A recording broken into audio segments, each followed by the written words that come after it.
Welcome to Alex Magnei plays Monster Hunter Freedom 2 Part 15. So, after that hunt-gathering quest I did last time, I only have one more 3-star quest left to do, and it is Blango Slaying Tactics. So this is basically an extension on the 1-star quest where I had to slay the Blangos. Only now I have to slay 10 of them instead of 3 of them.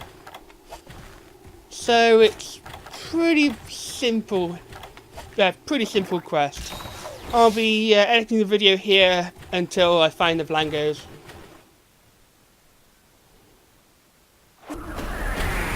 So you may be wondering why I'm showing this mission. Well, first of all, it is a key quest. I've up until now mainly only been doing key quests, though I just found out that the Plesios and Gypteros are not key quests. But not only that, but this quest actually relates to the upcoming large monster quest, which I'll be doing in the next part of this episode. So these Blangos, as I introduced them in the first couple of episodes, they're pretty darn simple monsters. But I also mentioned earlier in this Let's Play that all smaller monsters have larger counterparts. So that's a bit of foreshadowing for you as to what I'll be doing during the second half of this video.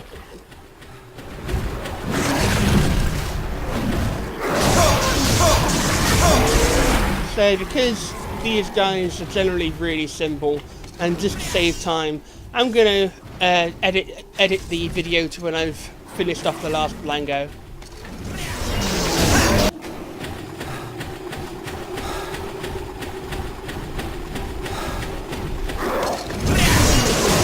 And there we go. So, like I said, this quest kind of ties into the next quest I'll be doing.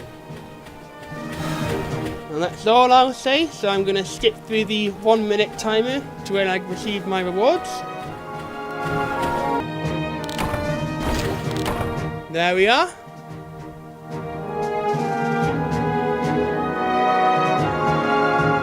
So, the next monster I'll be fighting has a few interesting, unique mechanics.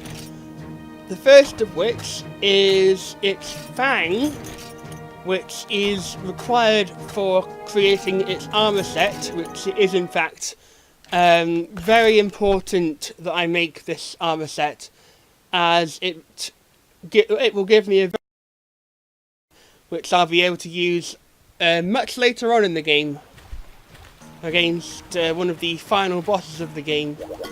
So, first of all, I'm going to see if I can create any fire elemental weapons. I don't think so. I haven't actually fought many fire and elemental monsters yet, so this is something that I'm going to have to come back and do. So, yeah, on we go. Get myself ready. Large barrel bombs. Probably pick up some large barrel bomb pluses as well.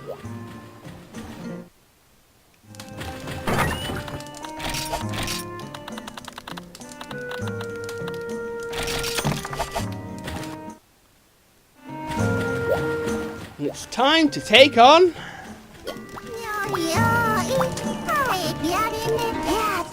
the Blagonga. So, the Blagonga is quite unique in this game, as of yet, this game and its expansion pack, Monster Hunter Freedom Unite, are the only Monster Hunter games to feature the Blagonga, as well as the Blangos. It's coming back for Monster Hunter Generations though, so it'll be interesting seeing how the players familiar with Monster Hunter 3 and 4 react to the way this monster fights. Of course, for me, I've been fighting this guy for a good long time, so I know pretty much all his tricks. Anyway, I'll edit the video to when I catch up with him.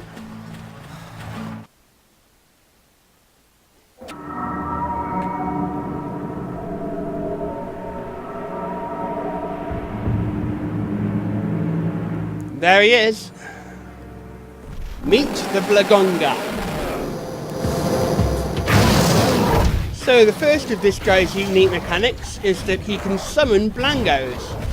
And what makes these Blangos particularly interesting in the case of Monster Hunter Freedom 2 at least, is that they actually have a new attack.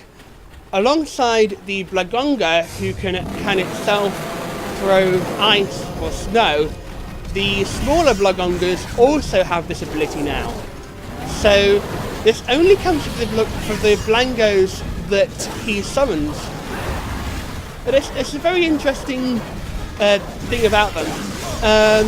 So the Blagonga, in comparison to the other large monsters that I fought, this guy jumps around a lot. He is an incredibly agile monster, and you can really see the cross between, the mandrill and the mountain lion here. It has a very big mane, and the way it stands up and its tail, very mountain lion-like. So its main attacks include pounding the ground like that, throwing ice balls which will turn me into a snowball. It also has that kind of leaping, sliding move, which he likes to use a lot. And that move right there creates an earthquake. And this actually relates to what his armor set can do. His armor set comes with quake resistance, which means for any monster that creates an earthquake, I can just keep on walking. It won't stun me. And like I said, this is pretty much mandatory for one of this game's final bosses.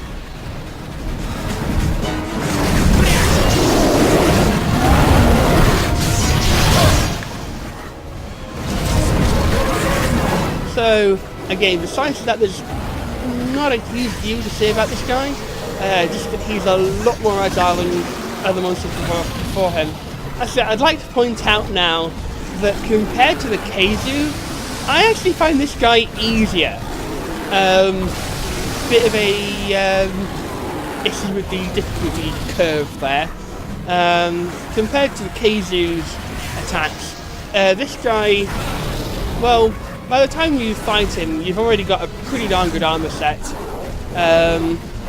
So you've got better defense, you've got a better weapon, so you've got better offense, and just in general, you're better prepared for this guy. I'll edit the video to when I catch up with him again.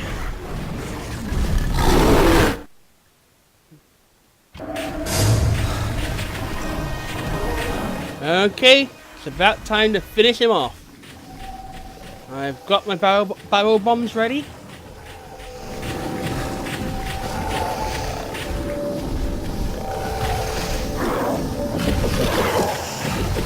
Here we go. Place him by his head.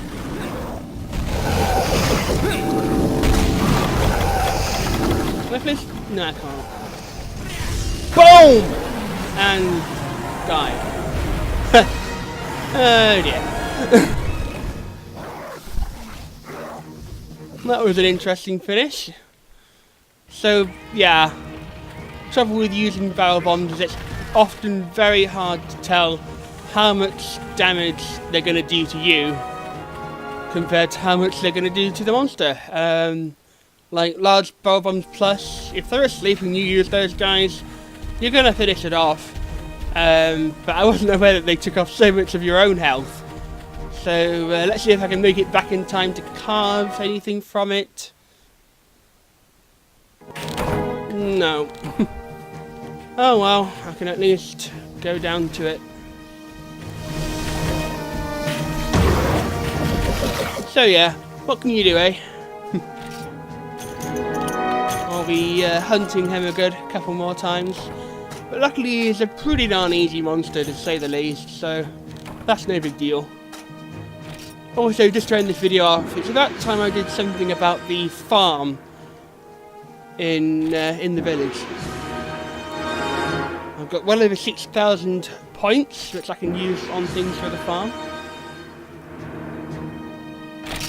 And now that I'm in 4-star, there's going to be a good number of things that I can add to it. Let's have a look.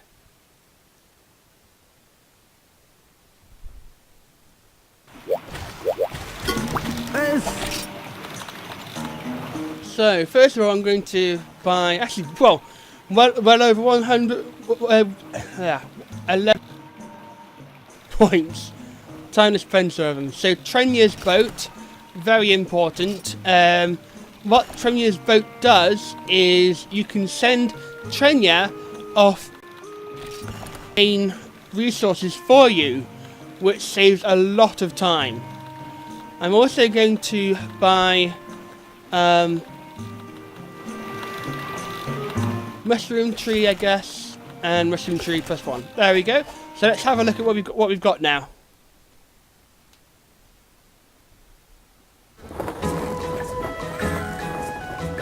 So Trenya is a feline.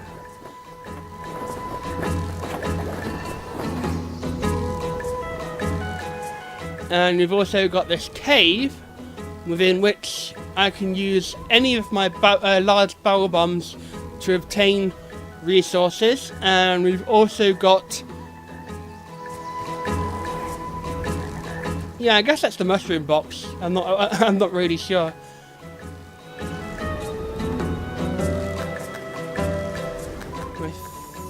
Ah, there's the mushroom patch. So what was the other one? I'm not sure. So yeah, first of all, I'm going to use a bomb. No, I should deposit stuff first.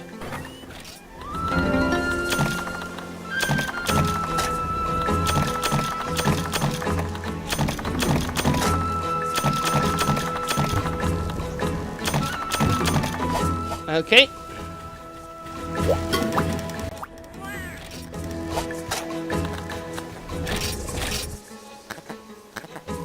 So now he's going to go running in there with the bomb.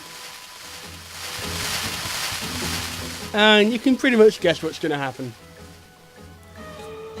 Boom. Ah, felines. Gotta love them.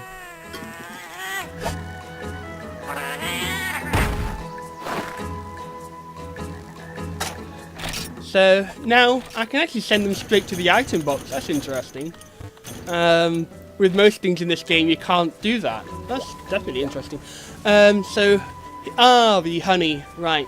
So now I can gather my own honey, which is very good for making a specific type of item later on. And we've also got the mushroom patch.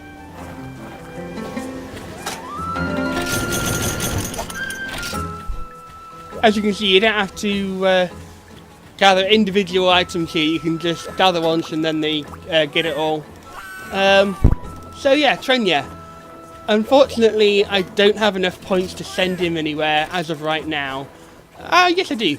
So if I, I've got an option of 5 of the locations for the game. So I'm going to send him off to the Forest and Hills, and I'm going to send him with 300 points. And then after my next quest, I'll come back and he'll have a bunch of nice items waiting for me.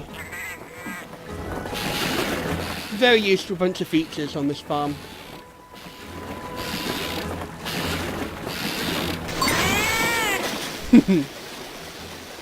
Yeah, he just kind of starts off really slowly and then, starts paddling away like a mad thing. So yeah, that pretty much sums up all the new additions to the farm.